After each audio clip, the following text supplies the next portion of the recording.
evening for our first concert of the year.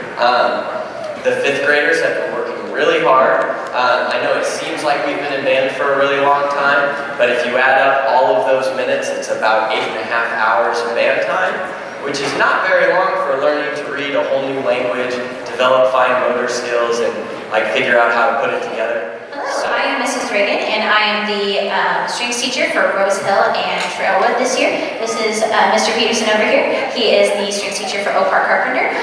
We are very excited to show you our fifth grade strings today. We didn't see you much longer ago, back in October. We had our South Area Festival, so you got to see all of fifth grade from all 6 elementary schools perform. And then sixth grade has another concert coming up really soon. So that's why you just have fifth grade strings here for today, which is perfectly fine because this is what we're here for, is to showcase them. And they're so excited to show you some things.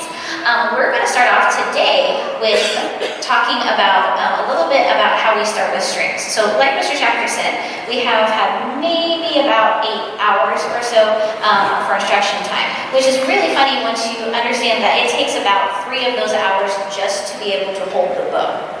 It's a lot of work. So kind of like when you were younger, if you think about holding a pencil, for example. When you were in kindergarten, or even before then, you were first learning how to color, probably held your pencil like this or your crown and you wrote really interesting letters. Well, then in school you end up learning the correct way to hold the pencil. You don't really think about that back then, how long that took and how much you had to develop that fine motor skill. But it takes a really long time. So fifth grade strings, can you show your grown-ups your bow holds?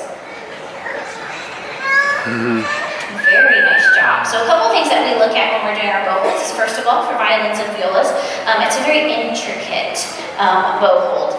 Their pinkies need to be on top because we're very proper, obviously, as a string player. And so we have the pinkies nice and on top, and our thumbs are bent. Now cellos, they get the easy way out. They actually have their pinky on the side because cellos are amazing, and so are basses as well. We have a wonderful bass player back there, right? And so our bow holds, we have it just a little bit different. And then the other thing we have to do is then we have to learn how to bow with our bow holds. And that's actually a lot harder than you think. Because if we pull our bow back like this, that's when you get that screechy sound.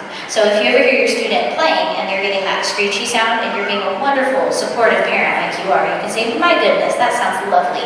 Can you try straightening out your arm just a little bit more, like Mrs. Reagan said?